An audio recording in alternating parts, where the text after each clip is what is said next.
Good morning students. आज हम class 11th English medium का लेक्चर 5 बना रहे हैं। देखिए, हमारा चैप्टर जो चल रहा है वो थर्ड चल रहा है। थर्ड में हमने जो हमारा लास्ट लेक्चर था उस लेक्चर में हमने पीरियडिसिटी के बारे में पढ़ा था। पीरियडिसिटी के बारे में ये कि मतलब मान लीजिए पहले तो कुछ प्रॉपर्टीज़ के बारे में पढ़ा था। उस प्रॉपर्टीज़ में जैसे रेडियस क्या होती है, एटॉमिक रेडियस क्या होती है, कितने टाइप की होती है। तो मैंने जब एटॉमिक रेडियस बताई थी कि वैलेंस शेल इलेक्ट्रॉन जो है, मान लीजिए कोई एक एटम है, इस एटम में बीच में न्यूक्लियस है और सबसे बाहर की जो भी उसकी पेरिफेरी है, सबसे बाहर वाले शेल में जो इलेक्ट्रॉन है, उन इलेक्ट्रॉन्स को हम क्या कहते हैं? वैलेंस शेल इलेक्ट्रॉन कहते हैं। तो वैलेंस शेल से लेकर सेंटर तक के बीच का जो डिस्टेंस होगा दैट इज एटॉमिक रेडियस। तो फिर एटॉमिक रेडियस के बारे में मैंने आपको बताया था कि एटॉमिक रेडियस जो होती है वो 4 टाइप की होती है। आयनिक रेडियस होती है जिसमें हम कैटायन की रेडियस निकाल सकते हैं, एनायन की रेडियस निकाल सकते हैं।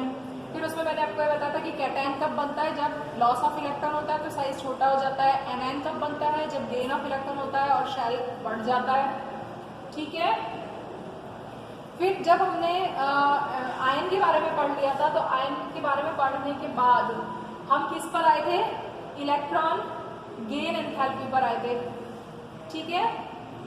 मतलब जब हमने रेडियस बताई थी तो रेडियस बताने के साथ रेडियस में मैंने आपको वॉन डेर वाल रेडियस भी बताई थी, कोवेलेंट रेडियस भी बताई थी, ठीक है, और आयनिक रेडियस भी बताई थी और मेटालिक रेडियस भी बताई थी। यदि मेटालिक क्रिस्टल है तो उसमें जो रेडियस होगी दो पास वाले एटम के बीच का जो इंटरन्यूक्लियर डिस्टेंस है उसका जो हाफ होगा।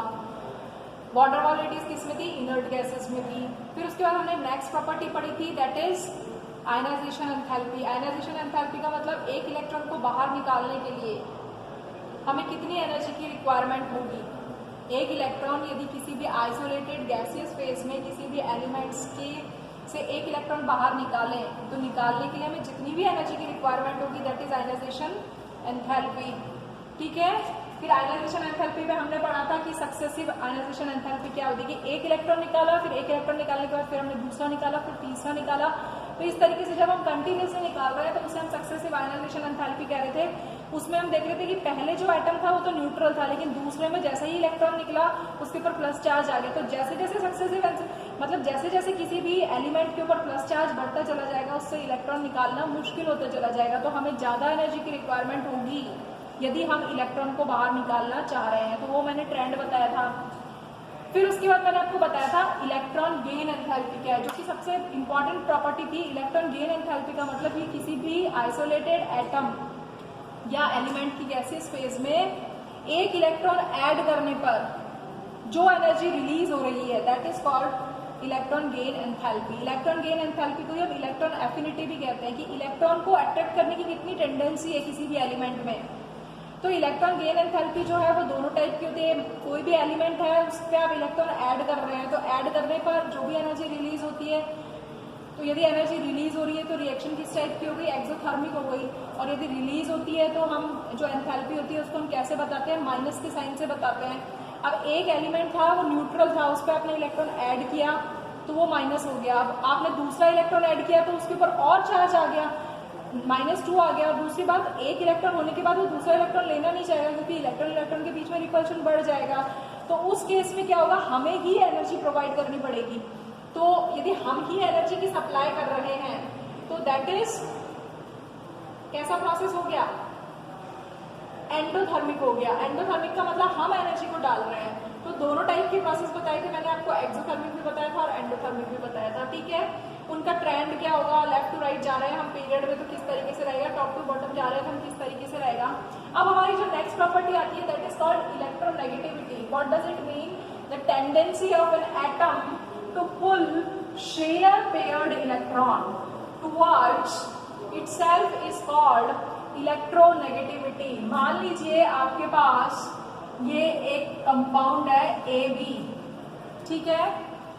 अब AB दोनों एलिमेंट है, एक एलिमेंट A है एक एलिमेंट B है, दोनों ही के बीच में ये जो इलेक्ट्रॉन जो बॉन्ड बना हुआ है ये किस चीज को बता रहा है? शेयर्ड इलेक्ट्रॉन पेयर को बता रहा है। इसकी जगह मैं ऐसा लिख सकती हूँ ना, बॉन्डिंग इसी तरीके से। तो ये दोनों के द्वारा शेयर्ड है ये इलेक्ट्रॉन पेयर, ठीक है। अब यदि A इस पेयर को अपनी ओर खींच लेता है तो हम कहेंगे A की इलेक्ट्रोनेगेटिविटी ज्यादा है, ठीक है। जो खींच लेगा उसके ऊपर माइनस चार्ज आ जाएगा। और यदि हम कहते हैं कि बी की इलेक्ट्रोनेगेटिविटी ज्यादा है तो हम बी के ऊपर नेगेटिव चार्ज आ जाएगा। तो इलेक्ट्रोनेगेटिविटी वाकई में है क्या? वो टेंडेंसी है किसी भी एटम की जो कि शेयर्ड पेयर इलेक्ट्रॉन को अपनी ओर खींच ले, means to pull shared pair electron towards itself is called electronegativity. ठीक है। अब पीरियोडिक टेबल में यदि आपसे पूछा जाए कौन सा ऐसा एलिमेंट है which is the most electronegative, तो फ्लोरीन जो है वो मोस्ट इलेक्ट्रोनेगेटिव है, मतलब वो किसी के साथ भी जुड़ा होगा तो इलेक्ट्रॉन को तुरंत अपनी ओर खींच लेगा। ठीक है। अब इलेक्ट्रोनेगेटिविटी को मेजर करने के बहुत सारे स्केल हैं, ये एक टेंडेंसी है। ठीक है। इसको मेजर करने के बहुत सारे स्केल्स हैं, तो अलग अलग साइंटिस्ट ने अपने हिसाब से दिए, जैसे पॉलिंग ने दिया, मोलिकन ने दिया, ऑलरेड रॉशो ने दिया। तो ये स्केल्स जनरली इनको कैसे काम में लेते हैं ये तो आपके कोर्स में नहीं है, लेकिन कौन कौन से स्केल्स हैं वो मैंने आपको बता दिए हैं। तो एक्स ए माइनस एक्स बी, एक्स ए का मतलब ए की इलेक्ट्रोनेगेटिविटी, बी की इलेक्ट्रोनेगेटिविटी, और दोनों के बीच का जो डिफरेंस है that is equals to 0.208 del E की पावर हाफ। ठीक है। ये एक स्केल है किसी भी दो एलिमेंट की इलेक्ट्रोनेगेटिविटी को जानने का, मतलब एक कंपाउंड में दो एलिमेंट होंगे तो उनकी इलेक्ट्रोनेगेटिविटी का डिफरेंस हम ऐसे निकालेंगे। और ये जो डेल्टा ई है ये क्या है? ए की एनर्जी और बी की एनर्जी, दोनों की एनर्जी का अंडर रूट है। ठीक है। फिर दूसरा स्केल है मोलिकन स्केल। मोलिकन स्केल क्या कहता है कि किसी भी एलिमेंट की इलेक्ट्रोनेगेटिविटी क्या होगी यदि हम इलेक्ट्रॉन गेन एंथैल्पी और आयनाइजेशन एंथैल्पी का हाफ कर दें, तो इट विल बी अ मोलिकन्स। ठीक है। ऑलरेड रेशो क्या कहता है? ऑलरेड रेशो कहता है कि 0.744 plus 0.359 Z effective square upon R square. R तो रेडियस होती है, आपको पता है। जेड इफेक्टिव क्या होता है? Z effective effective nuclear charge होता है, और ये किसके बराबर होता है? जेड माइनस स्क्रीनिंग कांस्टेंट के बराबर होता है। और स्क्रीनिंग क्या होती है? स्क्रीनिंग, ये शील्डिंग को मैंने आपको बताया इससे पहले वाले लेक्चर में। ठीक है। तो इन तीनों से हम निकाल सकते हैं इलेक्ट्रोनेगेटिविटी। इलेक्ट्रोनेगेटिविटी को हम कैसे शो करते हैं? एक्स से जनरली। ठीक है। अब आप देखो इलेक्ट्रोनेगेटिविटी कौन कौन से फैक्टर्स पर डिपेंड करती है। सबसे पहला है जेड इफेक्टिव, यानी इफेक्टिव न्यूक्लियर चार्ज जितना ज्यादा होगा, इफेक्टिव न्यूक्लियर चार्ज जितना ज्यादा होगा इलेक्ट्रोनेगेटिविटी भी उतनी ही ज्यादा होगी। मान लीजिए ये कोई एक एटम है, ठीक है, उस पर उसका इफेक्टिव न्यूक्लियर चार्ज बढ़ता जा रहा है। इफेक्टिव न्यूक्लियर चार्ज का मतलब उसमें जो न्यूक्लियस है उसकी इलेक्ट्रॉन को पुल करने की टेंडेंसी बढ़ती जा रही है। तो यदि पुल करने की टेंडेंसी बढ़ती जा रही है, जेड इफेक्टिव न्यूक्लियर चार्ज का मतलब है, जेड इफेक्टिव का मतलब है इफेक्टिव न्यूक्लियर चार्ज, मतलब न्यूक्लियस की पावर ज्यादा हो गई किसके कंपैरिजन में? इलेक्ट्रॉन के कंपैरिजन में। तो इलेक्ट्रॉन को अपनी ओर खींच लेगा। यदि किसी भी न्यूक्लियस में इलेक्ट्रॉन ज्यादा तो वो उसको आसानी से अपनी ओर खींच लेगा। तो इलेक्ट्रोनेगेटिविटी क्या हो जाएगी? यानी डायरेक्टली प्रोपोर्शनल है। more the Z effective, more the effective nuclear charge, more will be the electronegativity। ठीक है। फिर है साइज। साइज का मतलब है साइज जितना बड़ा होगा, साइज जितना बड़ा है इफेक्टिव न्यूक्लियर चार्ज उतना ही कम हो जाएगा, और इफेक्टिव न्यूक्लियर चार्ज जितना कम होगा इलेक्ट्रॉन को अपनी ओर खींचने की टेंडेंसी उतनी ही कम हो जाएगी। नेक्स्ट है ऑक्सीडेशन स्टेट, कि मान लीजिए आपके पास 3 एलिमेंट लिखे हुए हैं, एक M+2 है, एक M+3 है, एक M+4 है। ठीक है। सबके ऊपर अलग अलग चार्ज है। ये जो चार्ज है किस चीज को बता रहे हैं? उसके ऑक्सीडेशन स्टेट को बता रहे हैं। तो oxidation state is directly proportional to electronegativity. Electronegativity बढ़ जाएगी जैसे जैसे ऑक्सीडेशन स्टेट बढ़ेगी, क्योंकि +2, +3, +4 में किसके पास प्लस का चार्ज ज्यादा है? इसके पास M4 के पास, और M4 के पास प्लस का चार्ज ज्यादा है। इसका मतलब इलेक्ट्रॉन को अपनी ओर पुल करेगा, आसानी से कर लेगा। तो इलेक्ट्रोनेगेटिविटी इसकी ज्यादा है, इसकी इलेक्ट्रॉन को खींचने की कैपेसिटी ज्यादा है क्योंकि इसके ऊपर प्लस चार्ज है। ठीक है। फिर नेक्स्ट प्रॉपर्टी आती है that is percentage S character. देखिए अब क्योंकि अभी आपने ये तो पढ़ ली है, ऑर्बिट्स तो पढ़ ली है कि एक एस ऑर्बिट होता है, एक पी होता है, एक डी होता है, लेकिन आपने अभी हाइब्रिडाइजेशन नहीं पढ़ा है, इसलिए ये वाली चीज मैं आपको शॉर्ट में बता रही हूँ कि 3 टाइप का हाइब्रिडाइजेशन मैंने लिखा है। मान लीजिए कोई कंपाउंड है जिसमें sp है, एक में sp2 है और एक में sp3 है। इसका मतलब sp का मतलब क्या? 50% s कैरेक्टर है, 50% p कैरेक्टर है। इसका मतलब 50% है। ठीक है। तो या तो 50% s कैरेक्टर की बात कर रहे हैं। s कैरेक्टर कितना है? दोनों 50-50 है। जबकि यहाँ पर क्या हो गया? यहाँ पर p तो ज्यादा हो गया और s कैरेक्टर कम हो गया। तो s कैरेक्टर कितना है? 33.3। इसके आगे वाले में क्या है कि P और भी ज्यादा हो गया और S और भी कम हो गया। तो S कैरेक्टर किसमें सबसे ज्यादा है? S कैरेक्टर SP में सबसे ज्यादा है। अब S कैरेक्टर क्या होता है? S कैरेक्टर का मतलब S ऑर्बिट जो होता है वो न्यूक्लियस के सबसे पास जाता है, पास होता है। और यदि कोई भी कंपाउंड जिसमें ये हाइब्रिडाइजेशन है, इसका मतलब उसमें S कैरेक्टर ज्यादा है, और S कैरेक्टर ज्यादा है इसका मतलब वो S कैरेक्टर मतलब इट S जो होता है वो स्फेरिकल होता है, न्यूक्लियस के पास ज्यादा होता है, तो उसमें इलेक्ट्रॉन्स को खींचने की अपनी कैपेसिटी ज्यादा हो जाएगी। तो हमेशा more the S character more will be the electronegativity, it is directly proportional to the S character. So there are so many factors which affect the electronegativity. Now come to the trend. What will happen? What will be the periodicity if we move from left to right or if we move from top to bottom? यदि हम left से right जा रहे हैं, मान लीजिए left से right किस में जाते हैं? पीरियड में जाते हैं। तो पीरियड में जाते हैं तो अब आप देखो बाएं से दाएं जा रहे हैं, जब हम साइज क्या हो रहा है? इधर से इधर जाने पर साइज कम होता चला जा रहा है। साइज कम क्यों होता चला जा रहा है? क्योंकि इफेक्टिव न्यूक्लियर चार्ज बढ़ता चला जा रहा है। तो ये जो चीज जो डाउनवर्ड एरो है किस चीज को बता रहा है कि साइज कम हो रहा है? इसका मतलब इफेक्टिव न्यूक्लियर चार्ज क्या हो रहा है? बढ़ रहा है। साइज जैसे जैसे कम होगा इफेक्टिव न्यूक्लियर चार्ज बढ़ेगा, तभी तो जो वैलेंस शेल इलेक्ट्रॉन है वो पास आ गए। और यदि इफेक्टिव न्यूक्लियर चार्ज बढ़ेगा तो क्या होगा? इफेक्टिव न्यूक्लियर चार्ज जैसे जैसे बढ़ेगा इलेक्ट्रॉन को अपनी ओर पुल करने की टेंडेंसी बढ़ जाएगी, इसका मतलब इलेक्ट्रोनेगेटिविटी बढ़ जाएगी। ठीक है, तो हम लेफ्ट टू राइट जाते हैं तो इलेक्ट्रोनेगेटिविटी बढ़ती है, जबकि हम टॉप टू बॉटम जा रहे हैं तो टॉप टू बॉटम का मतलब यदि हम ग्रुप में जा रहे हैं तो अब आप देखो क्या होगा? ऊपर से नीचे जाने पर साइज बढ़ रहा है, साइज बढ़ता चला जा रहा है। अब साइज जितना बड़ा होगा इफेक्टिव न्यूक्लियर चार्ज, साइज कब बड़ा होता है? जब न्यूक्लियस का अट्रैक्शन बाहर वाले इलेक्ट्रॉन्स पर कम होता है, तो बाहर वाले इलेक्ट्रॉन्स पर कम होगा तो क्या होगा? यानी इफेक्टिव न्यूक्लियर चार्ज कम हो गया, इफेक्टिव न्यूक्लियर चार्ज कम हो गया तो इलेक्ट्रोनेगेटिविटी भी कम हो गई, क्योंकि मैंने आपको बताया था इफेक्टिव न्यूक्लियर चार्ज यदि कम हो रहा है तो इलेक्ट्रोनेगेटिविटी भी कम हो जाएगी। ठीक है, अब जो आपके पास इलेक्ट्रोनेगेटिविटी है उसकी कुछ एप्लीकेशंस भी है, उनको हम कहाँ पर काम में लेते हैं। देखिए, इलेक्ट्रोनेगेटिविटी एक बहुत ही इंपॉर्टेंट प्रॉपर्टी है किसी भी एलिमेंट को समझने में। ये क्या किस चीज में हेल्पफुल है?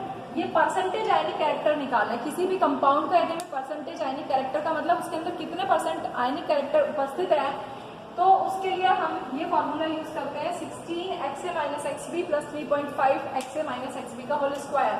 ये xa-xb क्या है? Del x. डेल एक्स का मतलब एक एलिमेंट ए और बी है मान लीजिए, तो ए की इलेक्ट्रोनेगेटिविटी और बी की इलेक्ट्रोनेगेटिविटी दोनों का जो डिफरेंस है वो जितना ज्यादा होगा परसेंटेज आयनिक कैरेक्टर भी उतना ही ज्यादा होगा। फिर है बॉन्ड स्ट्रेंथ। बॉन्ड स्ट्रेंथ को भी हम मालूम कर सकते हैं। Bond strength is directly proportional to electronegativity difference. मान लीजिए आपके पास कोई कंपाउंड है जैसे HF, HCl, HBr और HI, ये 4 कंपाउंड है। ठीक है, अब आपसे पूछा कि किसका बॉन्ड सबसे ज्यादा स्ट्रांग है, तो अब आप कैसे निकालेंगे? ऊपर से नीचे जैसे जैसे आप जाएंगे आप देखिए हाइड्रोजन तो सब में सेम है, लेकिन फ्लोरीन, क्लोरीन, ब्रोमीन, आयोडीन ऊपर से नीचे जा रहे हो तो साइज बढ़ रहा है, और साइज बढ़ रहा है तो क्या हो रहा है? इलेक्ट्रोनेगेटिविटी कम होती जा रही है। इलेक्ट्रोनेगेटिविटी कम होती जा रही है तो इलेक्ट्रोनेगेटिविटी डिफरेंस भी तो कम हो जाएगा। इसका सबसे ज्यादा, इसका सबसे कम, इसका और भी कम और इसका सबसे कम। तो ऊपर से नीचे जाने पर इलेक्ट्रोनेगेटिविटी डिफरेंस कम हो रहा है, और इलेक्ट्रोनेगेटिविटी डिफरेंस जितना कम होगा बॉन्ड की स्ट्रेंथ भी उतनी ही कम हो जाएगी। तो सबसे वीक बॉन्ड कौन सा होगा? HI, और सबसे स्ट्रॉन्ग बॉन्ड कौन सा होगा? HF। ठीक है, इस तरीके से आपको रीजनिंग के क्वेश्चन सॉल्व करने हैं इस चैप्टर में। उसके बाद हम मेटालिक और नॉन मेटालिक कैरेक्टर को भी फाइंड आउट कर सकते हैं किसी भी एलिमेंट का, कि मेटालिक कैरेक्टर का मतलब क्या है? यदि इलेक्ट्रोनेगेटिविटी बहुत कम है किसी की भी, हमेशा आपको ध्यान रखना है कि कोई एलिमेंट है यदि उसमें इलेक्ट्रॉन को लेने की टेंडेंसी है, बिना कुछ के अपने आप पुल करने की टेंडेंसी है, तो इसका मतलब वो उसमें कैसा कैरेक्टर है? नॉन मेटालिक कैरेक्टर है। क्योंकि मेटल क्या होती है? मेटल में तो इलेक्ट्रॉन को लूज करने की टेंडेंसी होती है। ठीक है, तो इलेक्ट्रोनेगेटिविटी यदि इलेक्ट्रोनेगेटिविटी डिफरेंस यदि ज्यादा है या इलेक्ट्रोनेगेटिविटी अकेली ज्यादा है तब तो वो नॉन मेटालिक होगा, और यदि इलेक्ट्रोनेगेटिविटी कम है तो वो मेटालिक कैरेक्टर को शो करेगा। ठीक है, अब उसके बाद फिर हमारी नेक्स्ट प्रॉपर्टी आती है, दैट इज वैलेंसी। वैलेंसी आपने 10th में पढ़ी है, क्या होती है? It is a combining capacity of an element to gain electron. मतलब किसी भी एलिमेंट की कंबाइन होने की जो कैपेसिटी होती है किसी दूसरे एलिमेंट के साथ, वो ही वैलेंसी कहलाती है। जैसे पीरियड 2 में देखो हमारे पास ये एलिमेंट्स हैं lithium, beryllium, boron, carbon, nitrogen, oxygen, fluorine और नियॉन। अब आपको पता है कि ठीक है,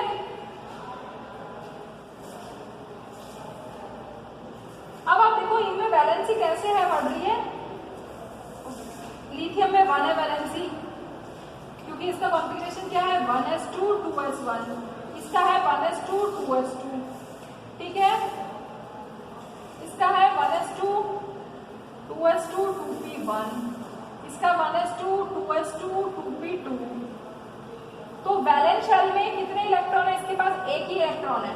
देखो यहाँ पर देखो वैलेंस शेल में कितना इलेक्ट्रॉन है? इनके पास एक ही, और आपको पता है एक ही है, तो अभी कितने और इलेक्ट्रॉन ले सकता है? एक ही इलेक्ट्रॉन ले सकता है, तो एक के साथ ही कंबाइन हो सकता है, एक ही एलिमेंट के साथ कंबाइन हो सकता है, तो इसकी वैलेंसी एक हुई, ठीक है।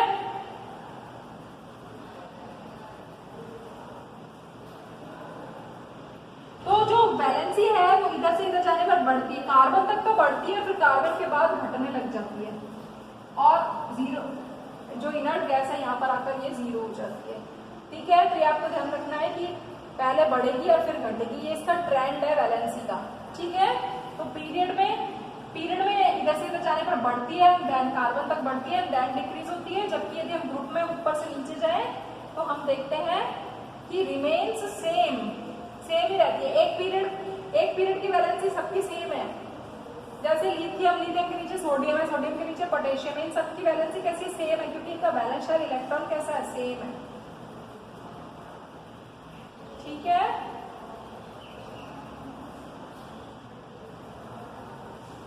ठीक, फिर उसके बाद आपके पास आती है डायगोनल रिलेशनशिप। डायगोनल रिलेशनशिप में क्या कह रहा है कि यदि हम सेकंड पीरियड और थर्ड पीरियड के एलिमेंट्स को अरेंज करें तो जो एलिमेंट्स डायगोनली अरेंज हैं, डायगोनली का मतलब विकर्ण पर उपस्थित है, जैसे लिथियम की डायगोनल पर कौन प्रेजेंट है, मैग्नीशियम, बेरिलियम की डायगोनल पर कौन प्रेजेंट है, एल्युमिनियम, तो इनके कैरेक्टर्स काफी कुछ मिलते हैं। भाई एक ग्रुप में पाए जाने वाले सभी एलिमेंट्स के कैरेक्टर्स मिलते हैं, सारी की प्रॉपर्टी मिलती है, क्यों? क्योंकि सबका इलेक्ट्रॉनिक कॉन्फ़िगरेशन सेम टाइप का है, लेकिन डायग्राम पर जो प्रेजेंट है उनकी भी मिल रही है, क्यों?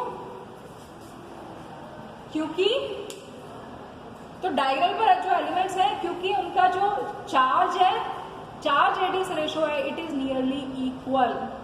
अभी हम पढ़ेंगे आगे चार्ज रेडियस रेशो क्या है, तो charge radius ratio nearly equal होने के कारण ये डायगोनल रिलेशनशिप शो करते हैं। फिर नेक्स्ट प्रॉपर्टी आती है that is called chemical reactivity. देखो केमिकल रिएक्टिविटी का मतलब क्या है? केमिकल रिएक्टिविटी जिसे कहते हैं हम ability of an element to lose और गेन इलेक्ट्रॉन। किसी भी एलिमेंट की, कोई एलिमेंट है उसकी इलेक्ट्रॉन्स को गेन करने की टेंडेंसी या लूज करने की टेंडेंसी उसकी रिएक्टिविटी को बताती है। मान लीजिए कोई एक एलिमेंट है, वो इलेक्ट्रॉन्स को फटाफट लूज करता जा रहा है, जल्दी लूज करता जा रहा है, तो हम कहेंगे इट इज हाईली रिएक्टिव, क्योंकि वो लूज कर रहा है। और यदि कोई फटाफट से गेन करता जा रहा है, फटाफट गेन करता जा रहा है, तो हम कहेंगे it is also highly reactive. तो लूज और गेन करने की प्रॉपर्टी तो होती है, लेकिन हमें यह पता होना चाहिए कि यदि कोई एलिमेंट में इलेक्ट्रॉन को लूज करने की प्रॉपर्टी है तब तो वो कहलाती है मेटल, और यदि गेन करने की प्रॉपर्टी है तो वो कहलाती है नॉन मेटल। सबसे पहले हमें मेटल और नॉन मेटल को आइडेंटिफाई करना होगा। अब दोनों की केमिकल रिएक्टिविटी है, यदि मेटल जल्दी इलेक्ट्रॉन को लूज कर रही है तो वो हाईली रिएक्टिव होगी। ठीक इसी तरीके से नॉन मेटल जो है वो क्या होगी, इलेक्ट्रॉन को गेन करेगी, जितनी जल्दी गेन करेगी वो उतनी ही रिएक्टिव होगी। ठीक है, तो केमिकल रिएक्टिविटी को हम इस तरीके से पहचानते हैं। आप केमिकल रिएक्टिविटी और भी बहुत सारे फैक्टर्स पर डिपेंड करती है, किसके साथ जुड़ रहा है, कैसे जुड़ रहा है। जैसे फॉर एग्जाम्पल मेटल जो है, मेटल और नॉन मेटल दोनों ही ले लिया हमने, और दोनों की हमने ऑक्सीजन से रिएक्शन कराई, तो दोनों को ही ऑक्साइड बन गए। मेटल ने ऑक्सीजन के साथ रिएक्ट करके मेटल ऑक्साइड बना लिया, और नॉन मेटल ने नॉन मेटल ऑक्साइड बना लिया। ठीक है, अब मेटल ऑक्साइड को यदि हमने वाटर में घोला, डिजोल्व किया, तो वाटर में घोलने पर आप देखो क्या बनता है, बेस बनता है। ठीक है, मेटल के ऑक्साइड को वाटर में घोलने पर बेस बनता है। इसका मतलब मेटल ऑक्साइड का नेचर कैसा है, बेसिक। ठीक, और यदि नॉन मेटल ऑक्साइड को वाटर में घोलने पर क्या बनता है, एसिड। ठीक है, तो मेटल्स आर बेसिक। मेटल के ऑक्साइड जो है वो बेसिक होते हैं, या नॉन मेटलिक ऑक्साइड एसिडिक होते हैं, तो आप उसको कैसे बताओगे कि मेटल के ऑक्साइड्स जो है बेसिक इसलिए होते हैं क्योंकि वाटर में डिजोल्व होने पर क्या फॉर्म करते हैं, बेस, और नॉन मेटल के ऑक्साइड्स क्या फॉर्म करते हैं, एसिड। ठीक है, तो इस तरीके से इस चैप्टर में काफ़ी सारी चीज़ें थ्योरेटिकल हैं, आप छोटी छोटी चीज़ें हैं जिनको आप डिटेल में पढ़ेंगे तो आपको वो चीज़ें समझ में आएंगी। Thank you.